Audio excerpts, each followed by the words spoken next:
প্রিয় শিক্ষার্থী বন্ধুরা, আসসালামু আলাইকুম। আশা করি ভালো আছেন। আজকে আমি যে টপিকসটি নিয়ে আলোচনা করতে যাচ্ছি এটি হচ্ছে অনুশীলনী বিজ্ঞান অষ্টম শ্রেণীর আমাদের ল্যাবরেটরি। এ সম্পর্কে আমরা আলোচনা করব। প্রথম সেশনে এখানে কয়েকটি বিষয় উল্লেখ করা আছে, আমরা একটু কী করব দেখে নিব। এখানে একটি ছক আছে, উপকরণের ধরন, উপকরণের নমুনা তালিকা, এটা আমরা কী করব একটু আলোচনা করব। এরপরে আমাদের সেশন আছে, এখানে আছে আলোচনায় যে অর্থাৎ দ্বিতীয় সেশনে একটি ছক আছে পরীক্ষা পরিবর্তন। আমাদের পরীক্ষা এক ছক এক পরিবর্তন শনাক্ত ও তার পক্ষে যুক্তি, পরীক্ষণ, পরিবর্তনের নাম এবং তার পক্ষে যুক্তি, হলুদ চুন লেবু রস পরীক্ষা। হলুদ চুন লেবু রস পরীক্ষায় পদার্থগুলো ভৌত পরিবর্তন হয়েছে। পদার্থের ভৌত পরিবর্তন এমন একটি পরিবর্তন যেখানে পদার্থের ভৌত বৈশিষ্ট্যগুলো পরিবর্তিত হয়। এটি একটি সাময়িক বা অস্থায়ী পরিবর্তন, কেননা হলুদের গুঁড়ো দ্রবণে চুন যোগ করায় আমাদের রসে হলুদে লাল বর্ণে পরিণত হয়, কিন্তু পরবর্তীতে লেবুর রস যোগ করে পুনরায় হলুদ বর্ণে ফিরে আসে। অর্থাৎ এক্ষেত্রে অস্থায়ী পরিবর্তন ঘটেছে, এক্ষেত্রে কোনো নতুন পদার্থ গঠিত হয় না। এটিকে একটি পরিবর্তনীয়, সুতরাং উক্ত পরিবর্তন একটা ভৌত পরিবর্তন। লেবুর রস যোগ করায় চায়ের লিগার রং পরীক্ষণ। লেবু রসের সাথে চায়ের লিগারের মিশ্রণে চায়ের রং পরিবর্তন একটি রাসায়নিক পরিবর্তন। পদার্থের রাসায়নিক পরিবর্তনের ফলে পদার্থের নিজস্ব ধর্ম বৈশিষ্ট্য হারিয়ে সম্পূর্ণ নতুন ধর্ম বিশিষ্ট পদার্থে পরিণত হয়, ফলে পদার্থের পূর্ববর্তী অবস্থায় ফিরে আনা সম্ভব নয়। লেবুর রস যোগ করলে আমাদের কালো চায়ের রং পরিবর্তন হচ্ছে রাসায়নিক পরিবর্তন। এখানে লেবুর রস বা সাইট্রিক অ্যাসিড এটি কালো চায়ের উপস্থিতিতে ফ্যালিঅ্যান্টিক আমাদের আছে অক্সিডেন্টগুলো সাথে বিক্রিয়া করে চায়ের রং পরিবর্তন করে। এছাড়া কালো চায়ের রং আবার ফিরে আনা যায় না।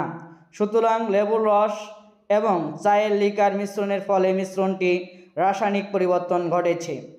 এরপরে আমরা তৃতীয় থেকে অষ্টম সেশন আমরা কী করব একটু দেখে নিব। মৌলের নাম ও প্রতীক, পারমাণবিক সংখ্যা, ইলেকট্রন বিন্যাস। ফ্লোরিন এর ইলেকট্রন বিন্যাস 27। প্রথম কক্ষপথে 2টি, দ্বিতীয় কক্ষপথে 7টি ইলেকট্রন বিদ্যমান। পটাশিয়াম 19, আমাদের পটাশিয়ামের ইলেকট্রন বিন্যাস 2881।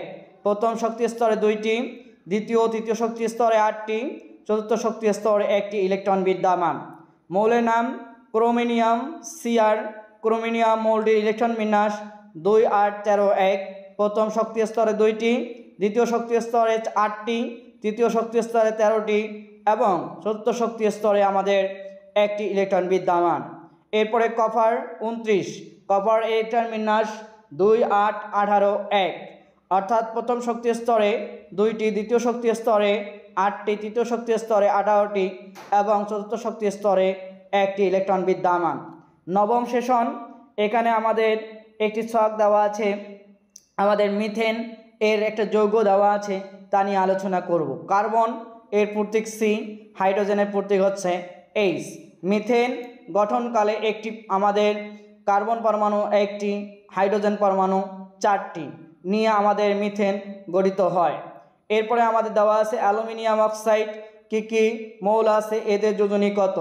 অ্যালুমিনিয়াম অক্সাইডে অ্যালুমিনিয়াম আছে, অক্সিজেন আছে। অ্যালুমিনিয়ামের যোজনী 3 এবং অক্সিজেনের যোজনী হচ্ছে 2।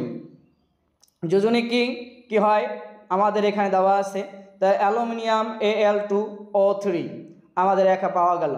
দশম ও একাদশ সেশন আমরা দেখে নিব। এখানে কয়েকটা বিক্রিয়া আছে, তাহলে বিক্রিয়াটা আমাদের হচ্ছে, এখানে বিক্রিয়া করলো নাইট্রোজেন এবং হাইড্রোজেন বিক্রিয়া করে অ্যামোনিয়া উৎপাদন করে।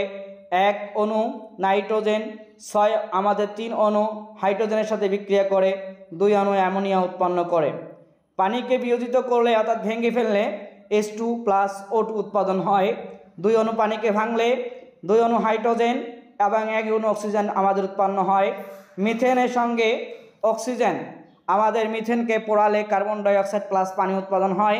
কার্বন ডাইঅক্সাইডকে আমাদের থেকে পাওয়া যায় কার্বন মনোঅক্সাইড প্লাস অক্সিজেন।